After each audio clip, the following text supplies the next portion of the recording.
Good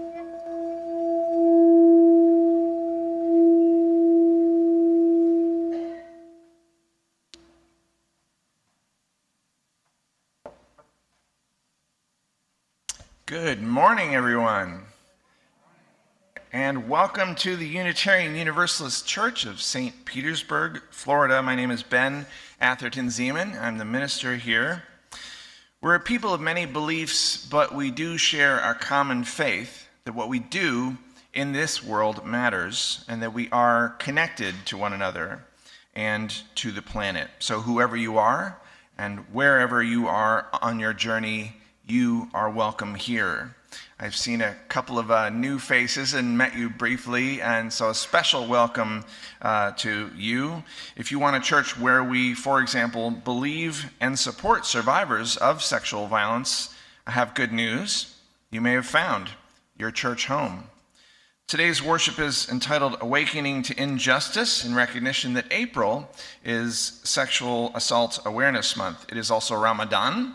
So Ramadan Mubarak to any Muslim you use in the room or online via YouTube. Hello, online friends. I'm excited to bring you today's worship service along with our wonderful worship associate, John Motter. And we have two special guests today. Erica Leiperts is a survivor of sexual violence and has agreed to tell us a short version of her story. If you want the long version, she'll be available to talk afterwards, and she'll be both eating pancakes and participating in the sexual assault awareness workshop, which will be facilitated by our other special guest, Natasha Cruz-Knopf. Natasha is an active member of UU Clearwater. You can come up if you don't mind, Natasha. And she works at the Suncoast Center. So like I said, she's agreed to facilitate today's workshop following the pancake breakfast. We'll meet initially in the library, but if we outgrow the library, then we'll just sort of move into this larger room. Please welcome Natasha.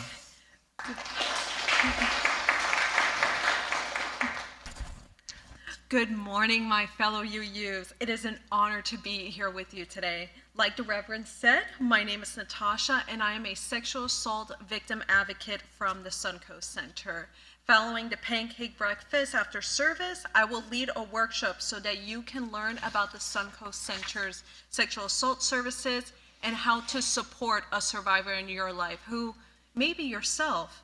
Thank you for allowing me to speak, and I look forward to seeing all of you in the workshop. Thanks so much, Natasha. Please read your weekly newsletter for more announcements. We will still be doing the joys, sorrows, and concerns from the pulpit, so please fill out a card. You should have cards at several different points in their rows if you have a joy, sorrow, or concern to submit this week. I already told you that John Motter is today's worship associate, also is doing today's View from the Pew. Our music is by John Arterton and James Mack, Aaron Cassette, and special guest Jane Talbot.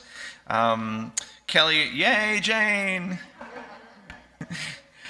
Kelly Olson and not Marissa Polk, because I don't see her, just Kelly, is live streaming. Not just Kelly. Kelly Olson is live streaming. What could be better than that? Susan Bernor, Pat Fling, Reverend Aaliyah Cannon, and Jamie Gray are our greeters. Janae Johnson is doing religious education along with Ms. Trish and Lindsay Sconia, I believe. Now let us take a moment to center ourselves for the worship service.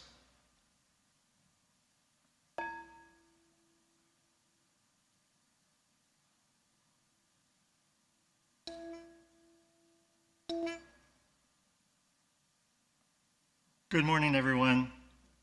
Our flaming chalice is a symbol of Unitarian Universalism. It is a symbol of hope, the sacred, the quest for truth, the warmth of community, the light of reason, and so much, much more. When Natasha lights our chalice, I invite you to say our covenant out loud. The words can be found in the text chat, or I believe in the program, hopefully. I invite you all to follow along with the new hand movements. Love is the spirit of this church. and service its law. This is our great covenant, to dwell together in peace, to seek the truth in love, and to help one another. Please keep your masks on as we sing hymn 128, For All That Is Our Life. It's in the gray hymnals.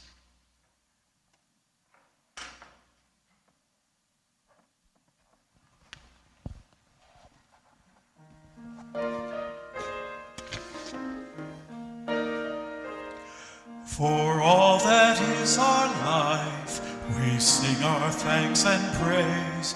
For all life is a gift which we are called to use to build the common good and make our own days glad. For needs which others serve, for services we give, for work and its rewards, for hours of rest and love, we come with praise and thanks. For all that is our life.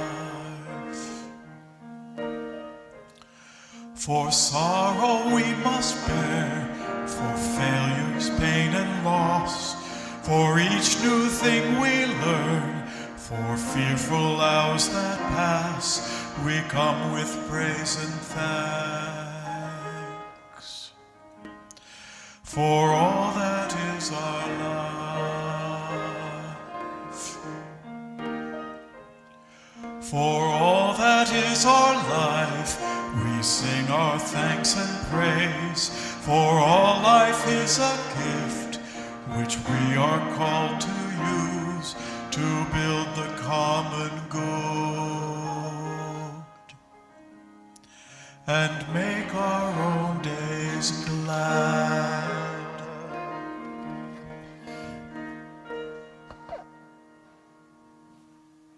Thank you so much, John. I love that one.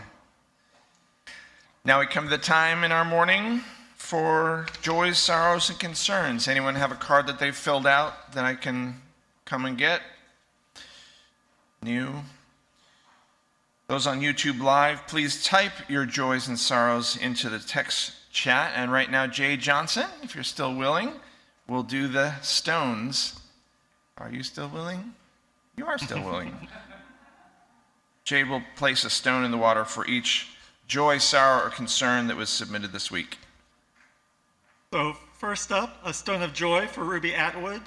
She saw Janice Ian, the living legend singer and songwriter, live on her farewell tour. It was a dream come true. Next, a stone of sorrow from Michael Pohl. Michael lost his father this week. His father died peacefully and in his sleep. And a stone of joy from Zoe Hawkins, who turned 8 this week.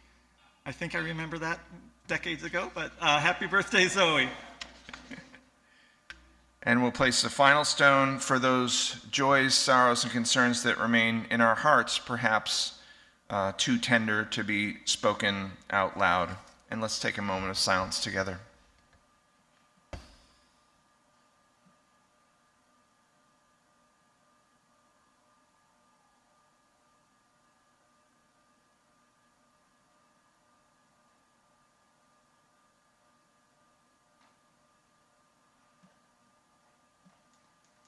The mystery is that we are connected even when we feel apart. So let us rejoice in the miracle that makes of the many one. So may it be.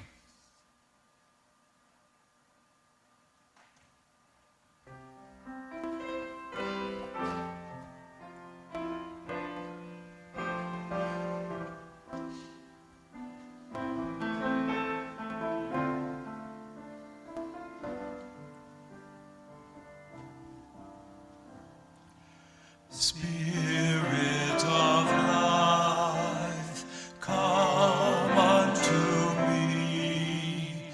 Sing in my heart all the stirrings of compassion.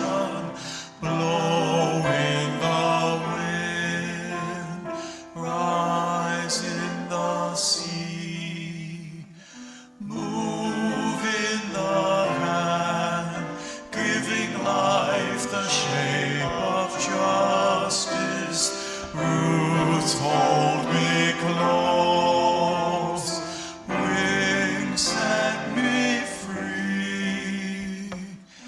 Spirit of life, come to me, come to me.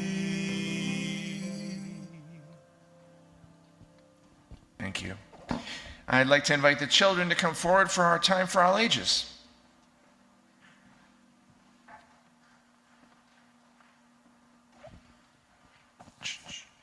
Still works. And that one, I'll turn off. Hey, so I'll sit here, and the book is tiny, so you can go right up next to me if you would, Jade.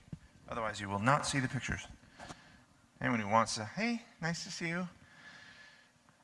Do you want to see the pictures, or do you not need to see the pictures? You're good over there.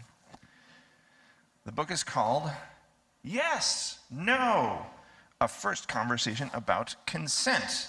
So you get to yell yes and no. It's going to be fun. Sorry you all can't see the pictures. It's by Megan Madison, Jessica Raleigh, and Isabel Rojas. This is my body. This is my book, and this is my body. It belongs to me. See what they're doing with their bodies? What are they doing? Stuff. See? You see what people are doing with their bodies? What are they doing?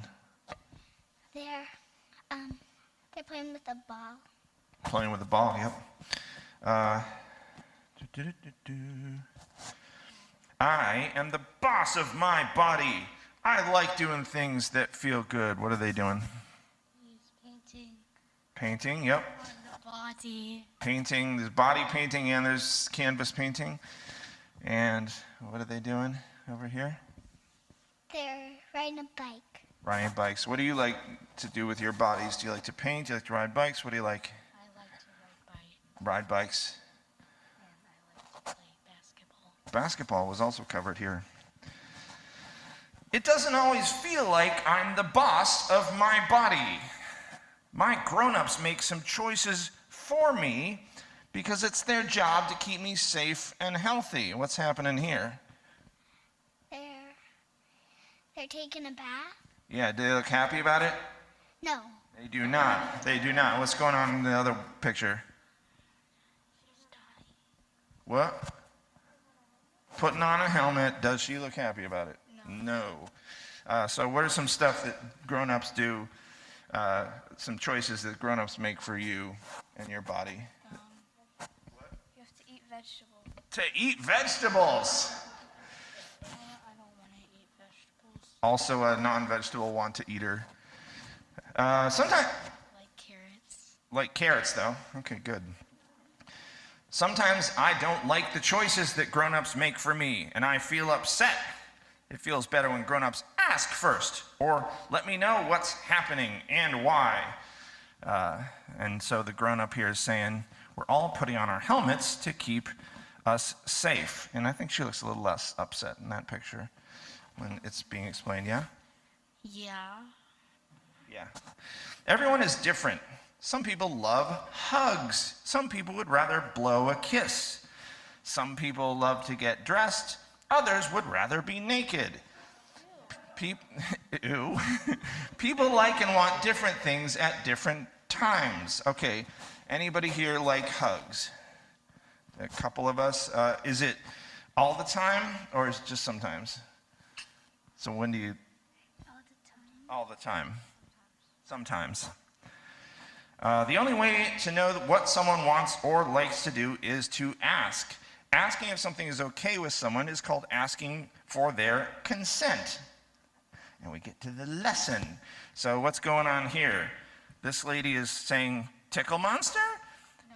And this person is saying no. This kiddo is saying no. And this one is saying, can I pick you up? And this kiddo is saying, yes. When we ask someone for consent, they might say yes or no. If someone says yes, it means you have their consent. Can we say yes? 1, 2, 3. Yes.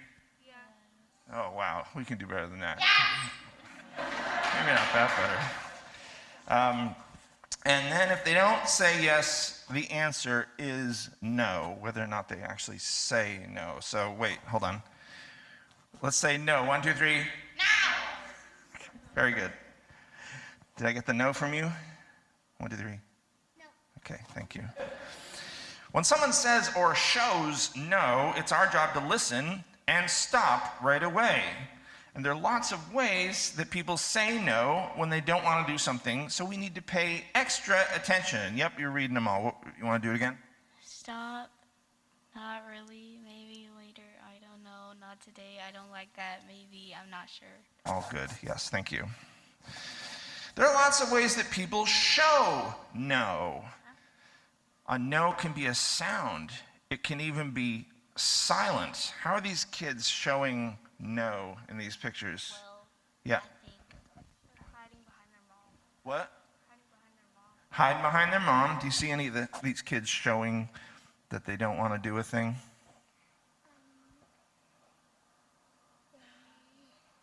They don't want to be held They don't want to be held. How can you tell? because of his face. Because his face is like pretty cringy. Yeah? I would just go up to the clown and then run. Go up to the clown and then run? Because I don't like clowns. Because you don't like clowns, and that would be a good Clowns are ugly. way to show no by running. Sometimes a yes can change into a no. Everyone is allowed to change their mind. So here they're playing pillow fight, and here this one's saying no with their hands, right? Tell me about the time you changed your mind. Oh, what a good question. Tell me about a time you changed your mind. It is right there. So tell me about a time you changed your mind.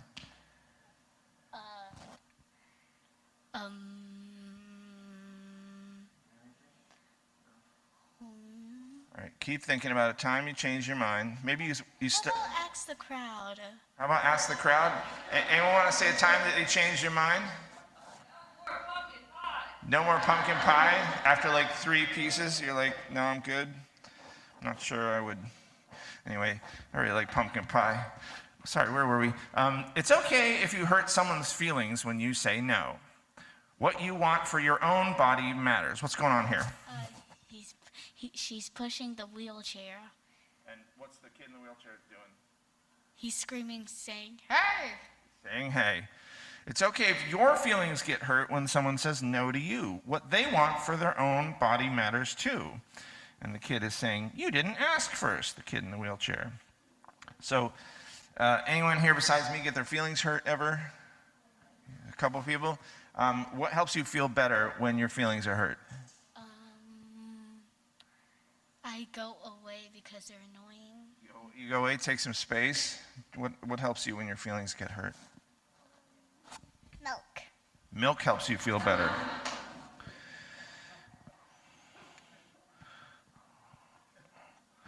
Sometimes it's hard to say or show no. Grown-ups can help you say no or help you make a different choice. Hug or high five. Amina said stop, so don't throw these at her. The grown-up is sticking up for them. We all have the right to make choices about our bodies. I'm almost done. Whether the answer is no or yes, consent feels so good. So I'll ask another yes or no question. Was it fun having this book read to you? I got 1 yes. I'll take it. No, it was terrible. I got 1 yes and 1 no. Thank you for listening, and we will sing Go Now in Peace to you, because we haven't thought of another song yet, as you go to your religious education. What about...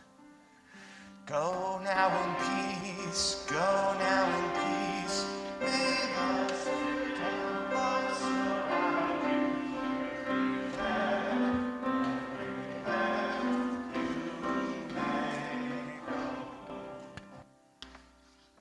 Hello again. First, I want to acknowledge the emotional and difficult nature of this morning's topic. If you or someone you know and care about is the victim of sexual violence, what you hear might be a trigger and might be upsetting to you. Please care for yourself and make sure that you're feeling safe in a safe place. I do wish every week could be a blessing of the Animals Week or John and James Music Week, but just like joys and concerns, some services are more difficult subject matter than others, and today is one of those days. But we still have to recognize that there's good and bad in the world, and how do we deal with it? In 1997, while living in Seattle, I went home from work, changed my clothes, and walked to a neighborhood bar and to get a drink. None of my friends were at the bar, so I just stood by the window. I love to people watch, and so I was having a great time watching people. Eventually, an acquaintance arrived with a friend, and they waved me over. I accepted their offer to buy me a second drink, but that one drink forever changed me. One drink made me a statistic. Overnight, I joined the 3% of American men who are the victims of attempted or completed rape. Put another way, 1 out of every 10 rapes in our country, the victim is a man. I was drugged, taken to the acquaintance's house, and raped by at least 3 men. My only real memory is being aware of the assault, but not being able to move, not being able to stand, and not being able to talk. Did I ever yell during that night? I don't know. I remember that night seemed to kind of go in ways where I would kind of be aware of stuff going on, but I could never move. The next recollection is being dressed, sitting in a sunny living room on the couch, calling in sick to work, and then calling a cab to take me home. My mind worked to make sense of things. I knew I'd only had 2 drinks, and yet I sat there on the couch and said, "Man, John, you really drank too much last night." I didn't call the police. It was 1997, and I would have been ridiculed. As a tax manager for Arthur Andersen, and I knew any press with me and this assault would be unacceptable at my workplace. Victim blame and shame were and still are issues that people of sexual violence face. I never told anyone what happened. I shoved it all down inside of me, and it wasn't until years later, with the help of a good therapist, Lauren L. Scarfo, I told her what happened, and I began the healing process. I chose to share my story this morning because of the need for increased awareness and support of victims and survivors of sexual assault and violence. I share my story because statistics would suggest that there might be others in this congregation who are survivors of sexual violence. I share my story because our country elected a president that publicly stated that he grabbed women by their private parts. I share my story because famous people like Bill Cosby, Jeffrey Epstein, Ghislaine Maxwell have done what they did. I share my story because the work to end sexual violence is in line with our principles. And I share my story because I'm no longer a victim. I'm a survivor of sexual assault. Thank you so much.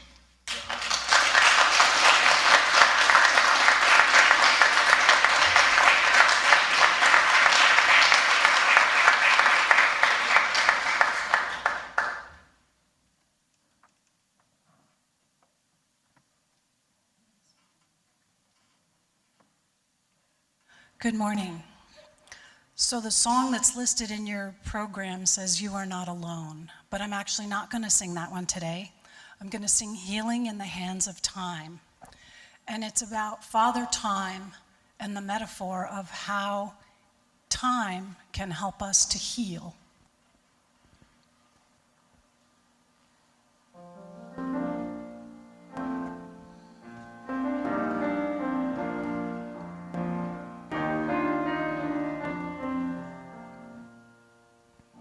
He has a gentle salve for the wounded, a pillow for the weary soul, the only hope for some broken hearts.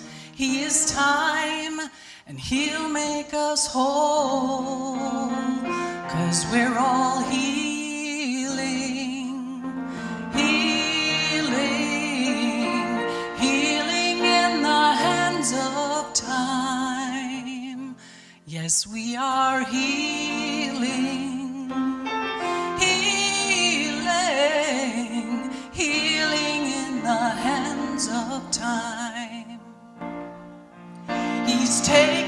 us all on a journey. He knows exactly every inch of this road. And if we could only see farther down it, we would know as he knows that we're all healing, healing, healing in the hands of time. Yes, we're all healing, healing, healing in the hands of time. If it's all too much today to handle, just hand it all over to him. Father Time, the master of surprises, will surprise us once again. 'Cause we're all healing, healing, healing in the hands of time. Yes, we're all healing, healing, healing in the hands of time. Healing, healing in the hands of time. Yes, we're all healing, healing, healing in the hands of time. We're healing in the hands of time.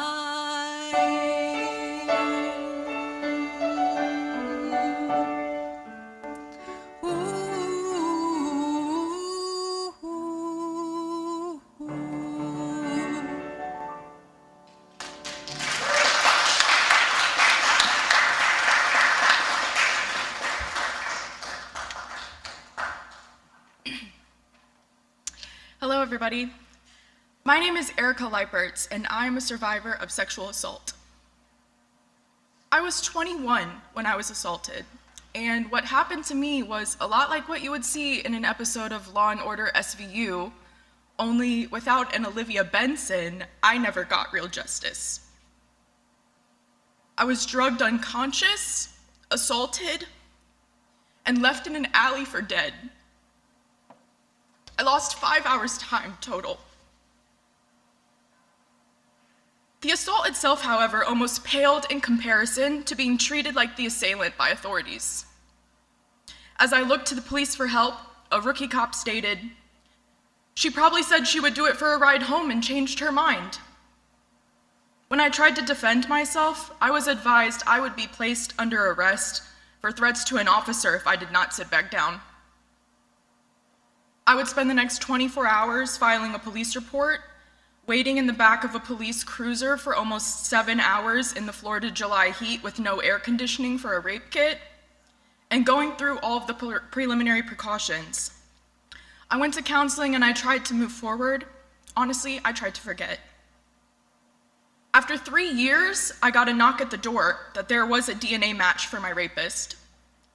For the next 12 months, I re-experienced the agony and the uncertainty, but ultimately, the state decided to never move forward with the case. Although justice did not come with that knock, it ignited a fire inside of me to share my story. I am fortunate that I gained light and confidence from sharing my experiences, because this is not the case for many survivors. And I hope that I can use this light to be a safe space for others in the process who have or know someone who has experienced something similar.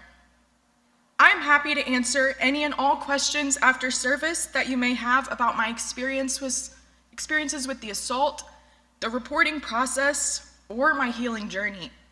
Thank you all for the opportunity to share this morning.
How did I not think to have tissue on up here for this?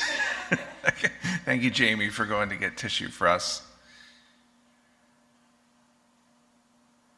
Erica and John, I don't know what to say. That was a real gift that you gave us. Thank you.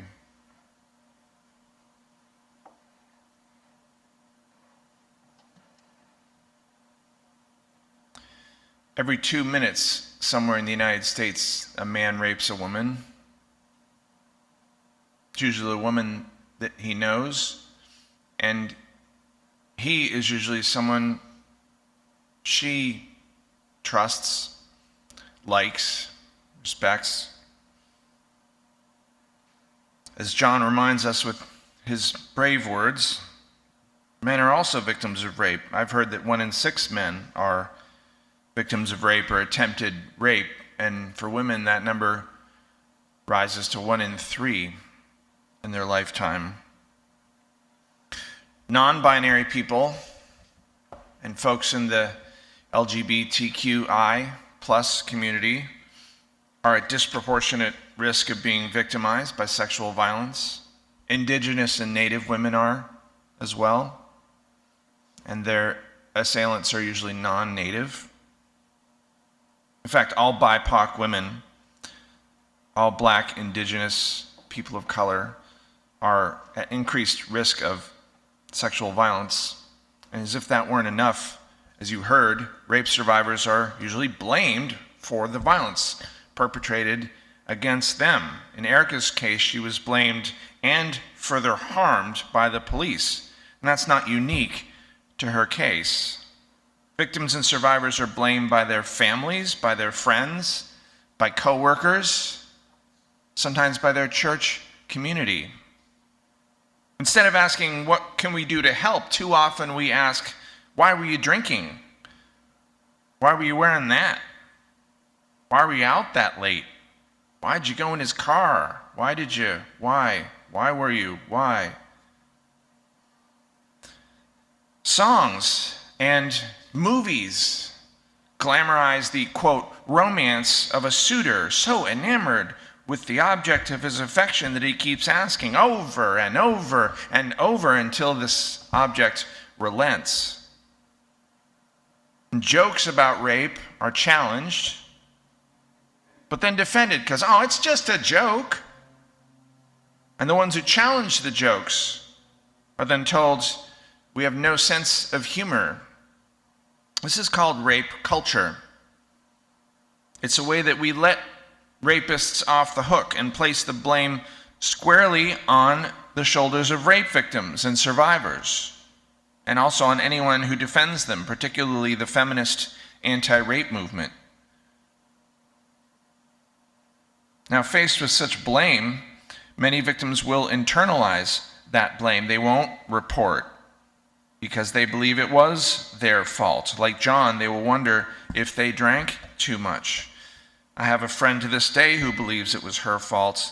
She hasn't even told her closest family about her experience. She thinks it was her fault for letting him in. Never mind that he knocked and knocked and knocked and knocked and knocked, and she told him, don't come in, don't come in, don't come in.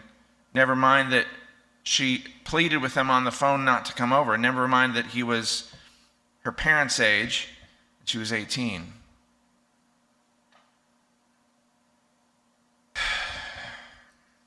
I agree with John that we should take care of ourselves and take care of one another now more than ever. And he's right that this is an emotional and difficult topic for a worship service, yet an essential one. But there are times when I wish every week could be blessing of the animals. He's also right that the work to end sexual violence is in line with our UU principles. So I want to explore that a bit. Exactly how? What does he mean by that? How is this in line with our principles? Which principles? What does Unitarian Universalism, what does UU St. Pete in particular have to offer the rape prevention movement and they, us? If we've established that rape is wrong, that rape culture needs changing, that victims need to be believed, that offenders need to be held accountable, then don't we just have our roles cut out for us in those areas? Or is there more? What's our role as a church? What's a rape prevention theology? Some of you were there several weeks ago when I spoke to a large crowd of Ukrainians. I told them that Unitarian Universalists were not there out of charity. We were there because we were connected to them. I told them we were there because their pain is our pain, and their peace ours. So our seventh principle, the respect for the interdependent web of all existence of which we are a part, makes that not just a flowery thing to say, it makes it real and specific. For sexual violence, it means what happened to John and Erica hurts us all. It means that creating a world free from sexual violence frees us all. It means that ending rape culture is our job as individuals and as a religious community. Furthermore, and this one's tough, if we're connected to Erica and John, we are also connected to those who commit sexual violence. It's not just the Catholics that have a sexual abuse scandal. Some of our most beloved Unitarian Universalist ministers in the 1960s and 70s, but also in recent decades, abused their position of clerical authority to pursue sexual relationships with their congregants. Clergy sexual misconduct has affected many UU churches. And at least one of our former ministers here at UU St. Pete, Reverend Richard Bokey, went on to commit sexual misconduct while serving at the UU Church of Berkeley, California in the 1970s. This isn't just rumor. He admitted to it. What do we do about that? I think his picture's still up. Do we take his picture down? Oh, I wish it were that easy, right? To me, that's like sweeping it under the carpet again. We can't change the fact that Richard Bokey was our minister. We can't change that he was most likely beloved, that he most likely made a difference in many lives while he was the minister here. It would be easier if those who perpetrate sexual violence were two-dimensionally evil characters, but they're not. Remember what I said at the beginning. It's usually someone the victim or the survivor knows, someone they trust, someone they love even, someone they respect, someone in a position of authority, maybe clerical authority. And this stereotype of rapist as two-dimensional evil helps rape culture, and again, goes against our principles. Because we've all seen those headlines, oh, they were a pillar of the community. So if this person who did this act is also a pillar of the community, then it doesn't make sense. How can this pillar of the community also be a rapist? And that hurts Erica, that hurts John, that hurts us all. Now, as Unitarian Universalists, we're used to not having easy answers, and I'm not giving you an easy answer. But we have the capacity to engage in these difficult conversations. We have the capacity to disagree and move forward together. What do we do with the portrait of Reverend Richard Bokey? Let's decide this together. It's going to be complicated. Let's decide on the basis of our principles, on the basis of our mission. And remember that he is part of our history. We can't change that. Remember that we are connected to him, just as we are connected to John and to Erica. Remember that Richard Bokey can be both a man who did good things and a man who committed misconduct. Fortunately, some answers are easier than that. As we talked with the kids earlier, our Time for All Ages book, Yes, No, teaches us how to change rape culture by respecting bodily autonomy at any age. We learned from Jade that we can run away from a clown if we don't want to be near a clown. We learned about self-care, that we can feed ourselves pumpkin pie or milk. My wife Lucinda gets mad when her adult friends tell their kids to hug relatives when they're reluctant to do so. Go ahead, it's just Uncle George, just go give him a hug. And several months ago, Beth, when we were leading the workshop on disabilities, you taught us about people who grab your wheelchair and move you without your permission. That's easier. We don't do that. We respect bodily autonomy. 2 years ago, when I was intern minister in Nashua, New Hampshire, I led a workshop called What the Sexual Violence Movement Can Teach Us About Social Distancing and Consent. And I think we modeled this very well here at UU St. Pete. And some of you, I shook your hands and things, and we did sort of this awkward little dance of like, hi, I'm Reverend Ben. Are we shaking hands? Are we doing the elfo? What are we doing? And I've seen this go on for others, and I like it. I like that we, despite that it's awkward, that we have that decision. You said you were a hugger, and I was like, well, are we hugging now? I didn't take it for granted that like, oh, she says she's a hugger, I'll just hug her. That we take the time to make sure that there's consent. Our safety team cleared us to meet indoors in small groups. And our rule is this: start off with masks on. If we get in the room and then we say, James, John, you want to take the mask off? Yeah, okay, well, we'll take the mask off. But if even one of us says, no, I'd rather the masks on, we keep the masks on. We do the communication, even if it feels awkward. We're good at this. Not everyone is good at this. We're good at this. Others are militant about, not wanting to wear masks and stuff like that.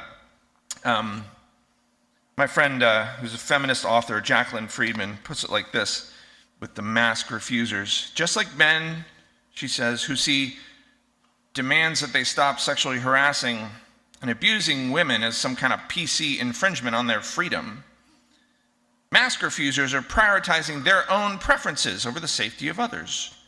Friedman continues, my need for you to not seriously harm me is more important than your desire not to be uncomfortable. Now, from the mask refuser perspective, they might say it's their individual right not to wear a mask. They might say people should decide about their own individual mask wearing, not the government. They might say that forcing them to wear a mask infringes on that freedom. And we do have freedom in our principles too. Our fourth principle talks about the free and responsible search for truth and meaning. But some people hold up the principle, emphasize the free, and some people emphasize the responsible. As the saying goes, the freedom to swing your fist stops at my face. And our freedom not to wear a mask, if we are interconnected, stops at our responsibility to the rest of us. Or your freedom to hug me, my freedom to hug you, stops at my responsibility asked for consent, and a freedom to blame and question rape survivors stops at our collective responsibility to end rape culture. Jane sang, we are healing in the hands of time. I did not expect that. So let's keep these conversations about consent going, as awkward as they are. Let's keep acting on the basis of our love for one another and checking in with one another. I say okay to a hug this week, doesn't mean I'm okay with the hug next week. I'll probably be okay with the hug next week, but you get the general point. Let's work for a world where survivors are believed, are supported, are connected, are not blamed, not isolated, not further harmed. Let's do this based on our principles as Unitarian Universalists. Let's bring about the day that rape doesn't happen every 2 minutes. It happens hardly at all. Erica said it ignited a fire inside of me to tell her story. As you can see, it's not easy for her or John to do that, yet here she is. Let us ignite that fire of courage inside ourselves as individuals, as UU St. Pete. Amen. Blessed be.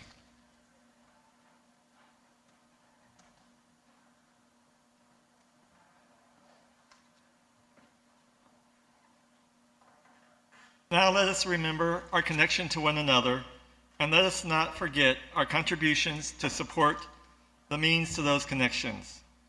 Ushers, please don't begin collecting the offering until you hear the words, "The offering will now be given and received." If you are a newcomer here, please refrain from making a donation.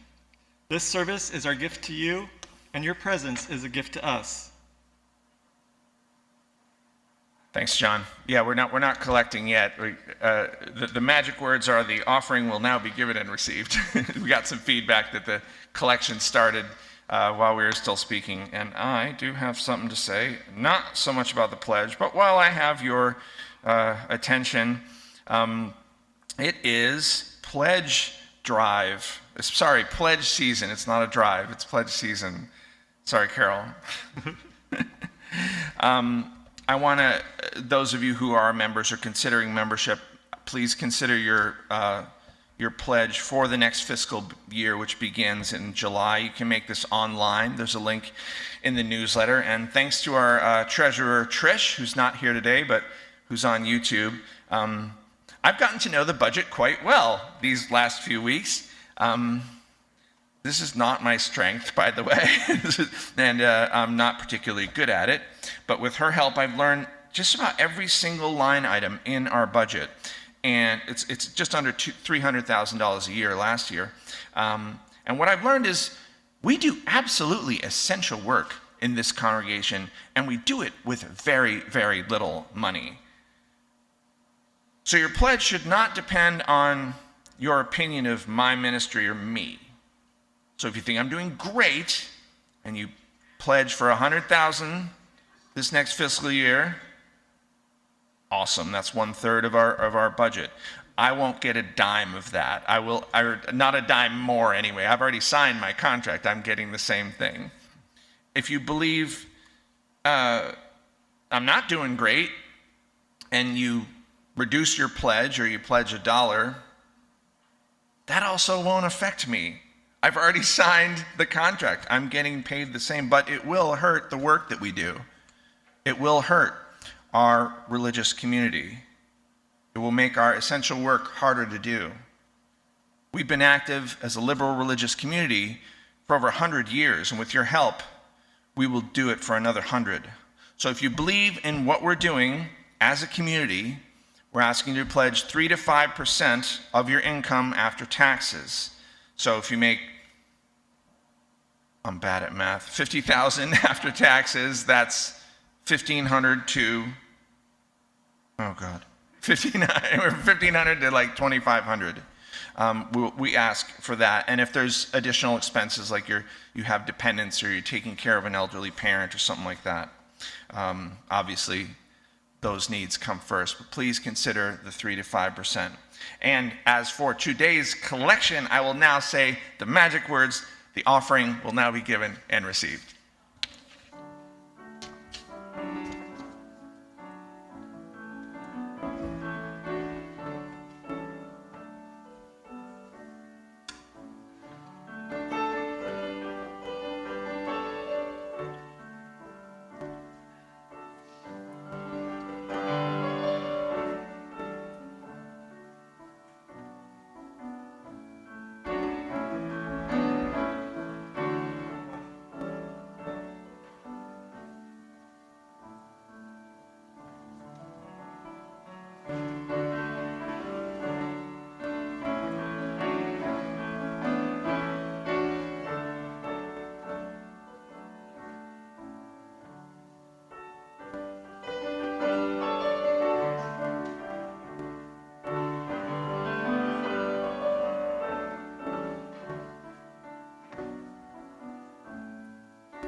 Thank you all. I know this was not an easy worship service, and I appreciate your hanging with us both here and online. Your reward for those of you here is our pancake breakfast for our pledge campaign, and we'll get to hear from Carol out in the back for that, and I'm pretty excited. I hear there might be gluten-free pancakes that I can actually eat.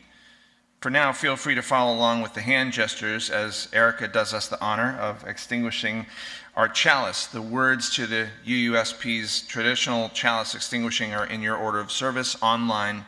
They are in the text chat. We extinguish this flame, but not the light of truth, the warmth of love, or the fire of courage. These we carry in our hearts and out into the world. Go in peace.